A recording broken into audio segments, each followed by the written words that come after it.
Only blood family this year, Margaret announced, her voice dripping with satisfaction as she stood in my kitchen.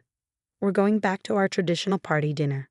I looked up from the sugar cookies I was decorating, the ones I'd spent hours making for the family gathering she was now uninviting me from.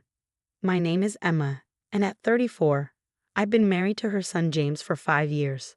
Every party since our wedding, I'd hosted the family dinner, transforming our home into a winter wonderland that even Margaret had grudgingly praised.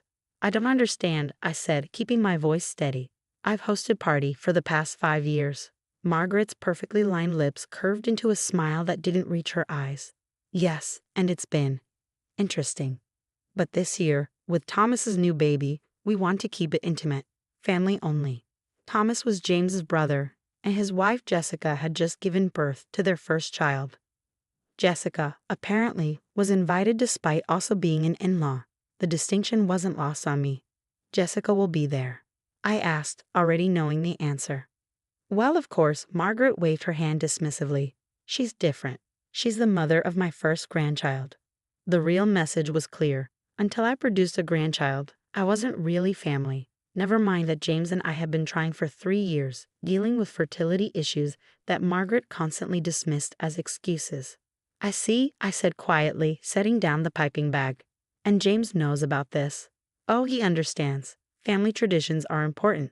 Margaret touched one of the cookies, leaving a perfectly manicured fingerprint in my careful decorating. These are a bit amateur, aren't they? Jessica's taking a professional baking course. I took a deep breath, remembering the recipe was my grandmother's, the same one I'd used every party since I was old enough to reach the counter. The same cookies that James said reminded him of his own grandmother's baking. Well then, I smiled, surprising myself with how calm I felt. Thank you for letting me know. Margaret blinked, clearly thrown by my lack of protest. She'd come armed for a fight, ready to defend her decision with the arsenal of subtle jabs she perfected over the years. That's it, she asked, suspicion creeping into her voice. Of course, it's your decision. Family only, I completely understand. She lingered for a moment, perhaps waiting for tears or pleading, but I simply returned to my cookies, humming Silent Night under my breath. Finally, she gathered her designer purse and headed for the door. Dinner's at 6 on party eve, she called over her shoulder. I'll tell James to bring that sweet potato casserole you usually make. Jessica found a better recipe for him. After she left, I sat at my kitchen counter, looking at the cookies I'd spent all morning perfecting.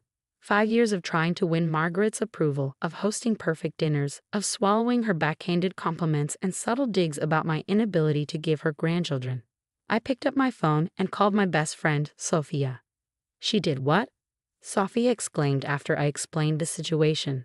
Uninvited me from party. Family only, I repeated, surprised by how steady my voice remained. That witch. What did James say? He's at a conference until tomorrow. She made sure to come when he wasn't here. You have to tell him. I looked around my kitchen at the boxes of party decorations I'd pulled out that morning, at the schedule for party dinner I'd already planned out. No, I said slowly, an idea forming. No, I don't think I will. In fact, I have a better plan. Emma? Sophia's voice held a note of concern. What are you thinking? Remember that community center you volunteer at? The one that hosts party dinner for families in need? Yes. How many people do they usually serve? About 100, but they're always short on food and volunteers. Why? I looked at my perfectly decorated cookies, at the extensive menu plan I created, at the decorations waiting to transform my home. Because this year, they're going to have the best party dinner they've ever seen, and I'm going to need your help. I'm listening, Sophia said, and I could hear the smile in her voice. First, we need to make some calls. I know exactly how to use my party dinner budget this year. As I outlined my plan to Sophia, I felt lighter than I had in years. Margaret wanted a family-only party. Fine. But she was about to learn that family isn't always about blood. Sometimes it's about who you choose to share your table with. The next few days would be busy, but for the first time since Margaret's visit, I was actually looking forward to party. Sometimes the best revenge isn't about getting even, it's about doing better. One more thing, I told Sophia before hanging up. Don't make any plans for party eve. We're going to need all hands on deck. "Count me in," she replied. "And Emma, she's going to regret this." "Oh yes," I said, looking at my grandmother's cookie recipe. "Yes, she is." The next week flew by in a whirlwind of preparation. While Margaret posted daily updates about her traditional family party on social media, I was quietly orchestrating something much bigger. James returned from his conference, and as I predicted, came home with Margaret's version of events. "Mom says you're okay with skipping party this year," he said cautiously, watching me chop vegetables in the kitchen. "She mentioned you had other plans." I smiled, keeping my tone light. "Oh yes, I'm helping with a community dinner. Don't worry about me." He looked confused, clearly expecting the hurt or anger Margaret had probably warned him about. "Are you sure? I can talk to Mom."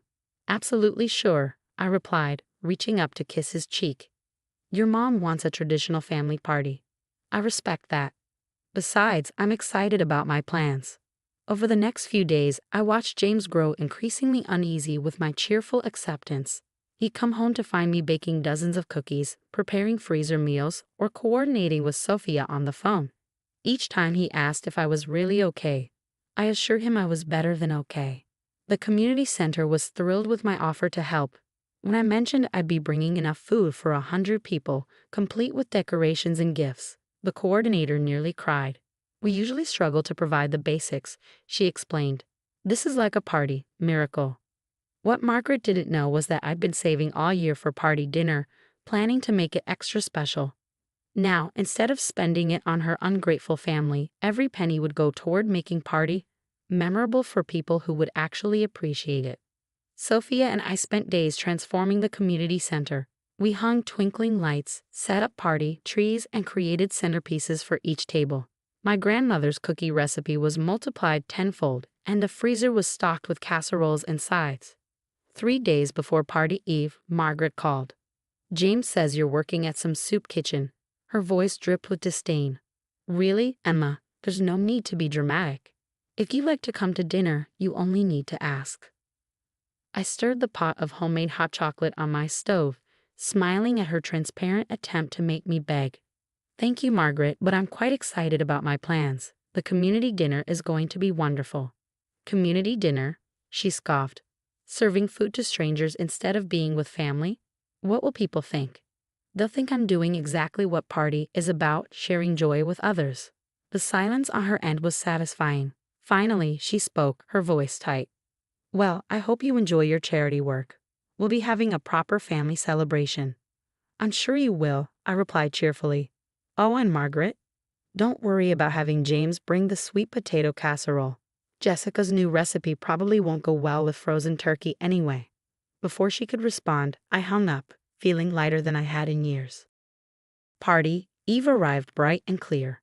While Margaret prepared for her perfect family dinner, Sophia and I were at the community center early, putting final touches on everything. The place looked magical, twinkling lights everywhere, tables set with real linens and decorated with pine centerpieces, a massive tree surrounded by wrapped gifts for the children. The kitchen smelled amazing. My grandmother's cookies were arranged on festive platters, homemade hot chocolate simmered in large urns, and the buffet tables were laden with traditional dishes, all made from scratch, all made with love. At 5:30, families started arriving. Their faces as they walked in, seeing the transformation, made every minute of preparation worth it. Children squealed at the sight of the tree and presents. Parents wiped away tears, thanking us over and over. "This is better than any restaurant," one mother whispered, holding her young daughter's hand. "We haven't had a real party dinner since." "Well, you're having one tonight." I smiled, handing her a plate. "Everything's homemade." By 6 o'clock, the place was full of laughter, conversation, and the kind of genuine joy that no proper family celebration could match. I was serving hot chocolate when my phone buzzed with a text from James. "Where are you?" "Mom's dinner is a disaster. Jessica's new recipe burned and the store-bought turkey is still frozen. Everyone's arguing." I looked around at the happy faces, at children decorating cookies at the craft tables Sophia had set up, at families enjoying a meal together without judgment or conditions. "I'm exactly where I need to be," I texted back, adding a photo of the beautifully decorated community center. "Having the best party eve of my life." My phone immediately lit up with calls from both James and Margaret. But I silenced it. They could wait. Right now, I had cookies to serve and carols to sing with my new extended family. One that didn't care about blood relations or grandchildren or perfect recipes. As I watched a young girl carefully decorate a cookie using my grandmother's recipe, I realized something important. Sometimes the family you choose is more precious than the family you're born into. And sometimes being excluded from one table leads you to build a bigger, better one of your own. The impact of that party Eve dinner rippled through our lives in unexpected ways. By midnight, my phone had over 30 missed calls. Most from Margaret, several from James, and even a few from Jessica, who apparently was mortified about her failed cooking debut. I finally answered James's call as I was helping clean up the community center. The joy of the evening still hummed in my veins as children left clutching presents and parents thanked us with tears in their eyes. Emma, James's voice was a mix of awe and regret. The photos you sent, did you organize all of that? Yes, I said simply, watching Sophia pack leftover cookies to send home with the volunteers.